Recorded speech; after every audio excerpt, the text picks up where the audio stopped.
आधार पर कौन सी पार्टी के पास कितनी संपत्ति फिलहाल है। कांग्रेस का औसत 6 करोड़ 20 लाख रुपए की संपत्ति कांग्रेस के पास है। इसके बाद दूसरी पार्टियों की अगर बात करें तो सपा का 5.70 करोड़ रुपए संपत्ति सपा की, तो भाजपा की 3 करोड़ 79 लाख रुपए, वहीं बसपा का 4.18 करोड़ रुपए, रालोद का बात करें तो 73.56 लाख रुपए संपत्ति राष्ट्रीय लोकदल की। इसके बाद निर्दलीय उम्मीदवारों के औसत की बात करें तो 72.25 लाख रुपए की संपत्ति निर्दलीय उम्मीदवारों के हाथों में है। तो कुल मिलाकर अगर संपत्ति की धनबल की बात करें तो तमाम पार्टियों के पास ये कुछ है। लेकिन टॉप 10 करोड़पति की अगर हम बात करें उम्मीदवारों में तो सबसे अनूप कुमार गुप्ता 42 करोड़ रुपए से ज्यादा की संपत्ति इनके पास है। सीतापुर के महोली से सपा के प्रत्याशी हैं। इसके बाद नंबर आता है अजय कपूर, 31 करोड़ से ज्यादा की संपत्ति इनके पास है। कानपुर नगर की किदवई नगर से कांग्रेस के प्रत्याशी हैं। सीमा सचान 29 करोड़ से ज्यादा की संपत्ति इनके पास है। कानपुर देहात के सिकंदरा से सपा प्रत्याशी हैं। वहीं मनोज अग्रवाल 26 करोड़ से ज्यादा की संपत्ति इनके पास भी है। फर्रुखाबाद से निर्दलीय उम्मीदवार हैं ये। वहीं प्रमोद जायसवाल, इसके बाद इनका नंबर आएगा 24 करोड़ से ज्यादा की संपत्ति इनके पास है। कानपुर नगर की आर्य नगर से कांग्रेस के प्रत्याशी हैं। अपर्णा यादव खानदान की बहू 22 करोड़ से ज्यादा की संपत्ति, लखनऊ कैंट से सपा की प्रत्याशी। सतीश महाना 20 करोड़ से ज्यादा की संपत्ति, कानपुर नगर के महाराजपुर से भाजपा के प्रत्याशी हैं। तस्कीन 19 करोड़ से ज्यादा की संपत्ति है। कन्नौज की छिबरा मऊ से निर्दलीय प्रत्याशी हैं। नितिन अग्रवाल 19 करोड़ से ज्यादा की संपत्ति, हरदोई सीट से सपा के प्रत्याशी हैं ये। वहीं शिव कुमार गुप्ता 19 करोड़ के आसपास की इनकी भी संपत्ति है और सीतापुर से सेवता सीट से ये सपा के प्रत्याशी हैं। तो कुल मिलाकर टॉप 10 करोड़पति प्रत्याशी हमने आपको दिखाए। धन बल, बाहुबल ये एक अहम रोल निभाता है चुनाव के अंदर। और अब तीसरे फेज का चुनाव है जिसमें अवध के क्षेत्र को ये चुनाव का जो चरण है वो छूने वाला है। कुल मिलाकर इस चरण के अंदर क्या कुछ नया होने वाला है ये देखना काफी दिलचस्प होगा। शर्मा जी, अगर बात करें धनबल की हम, क्योंकि बाहुबल की हमने बात करी है, बाहुबल को समझा कि उससे बहुत कुछ निर्भर होता है चुनाव के अंदर, लेकिन धनबल टॉप 10 करोड़पति की हमने बात करी, तमाम पार्टियों की संपत्ति की हमने बात की, क्या यह भी कोई अहम रोल निभाता है चुनाव के अंदर? निश्चित तौर पर धनबल का बहुत बड़ा योगदान होता है। अगर धनबल योगदान नहीं होता तो बहुत सारे लोग ऐसे हैं जो बहुत अच्छे प्रखर वक्ता है, बहुत अच्छा उनका विजन है, बहुत बड़े समाज सेवी है, वो भी चुनाव लड़के जीत गए होते। तो धनबल बहुत इंपॉर्टेंट फैक्टर है। लेकिन मैं इसमें पहले भी एक बार मैं कह चुका हूं कि धनबल में आप जो संपत्ति, अचल संपत्ति का ब्यौरा देते हैं जी। अगर किसी के पास लखनऊ में एक घर है तो कम से कम 50 लाख का घर है, 60 लाख का घर है। किसी ने कोठी बना ली तो 1.5 करोड़ का घर है। अगर किसी की 2 कोठी है तो 4 करोड़ का घर हो गया। मुझे लगता है कि इनके उससे पता करना चाहिए कि इनके पास चल संपत्ति कितनी है।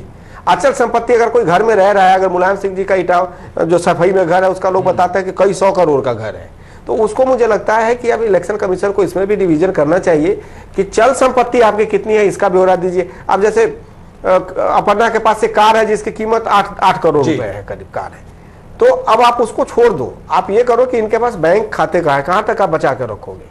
अभी मैंने देखा कि उसमें एक महाना साहब के पास पैसा है, महाना साहब के पास एक स्कूल है जी, उस स्कूल को अगर आप वेरीफाई करो तो उस स्कूल में इतने उसकी संपत्ति बहुत ज्यादा है। लेकिन उसका करने से क्या होगा? अगर सपोज करो कि 2006 में हमने कोई घर लिया 5 लाख में, आज बढ़ के 50 लाख की हो गई, तो 50 लाख रुपए आप अचल संपत्ति में दिखाते हो। आप ये दिखाओ कि इनकी चल संपत्ति कितनी है और ये कितना चुनाव में धन का प्रयोग कर सकते हैं। बिल्कुल। एक सवाल ब्रेक से जाने से पहले मैंने टॉस किया था कि क्या भीड़ जो रैलियों में पहुंचती है वो ईवीएम तक पहुंचती है? अहद यूपी को आप बेहतर समझते हैं, रैलियों का ताबड़तोड़ सिलसिला जारी है, भीड़ लगातार जारी है। प्रियंका राहुल की आज रैली देखी, उसमें इतनी भीड़ थी कि नरेंद्र मोदी की रैली को टक्कर दे दे, लेकिन ये भीड़ क्यों ईवीएम तक नहीं पहुंचती? कैसे ये भीड़ इकट्ठी हो जाती है और ईवीएम तक नहीं पहुंचती?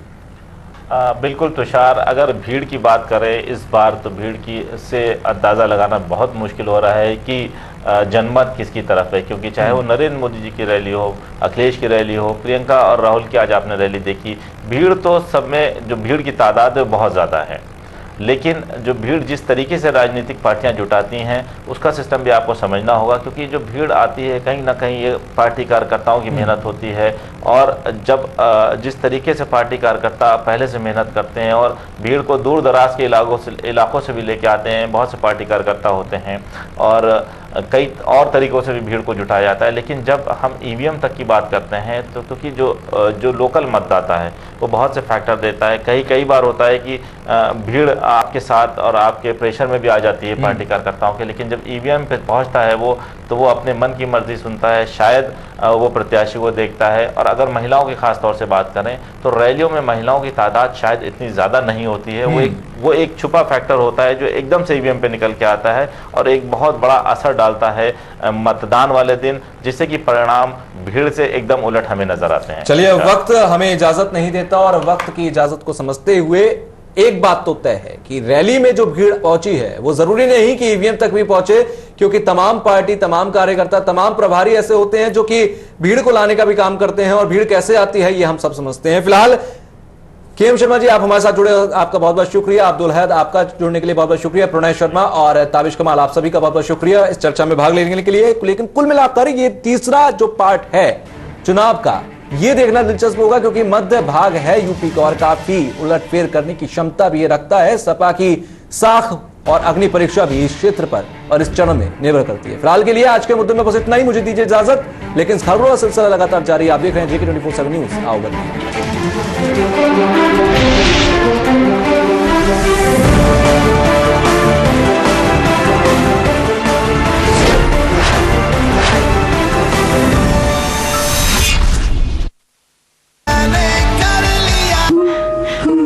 ठीक है, आप ये पैक कर दीजिए। सेब कितने का दिया?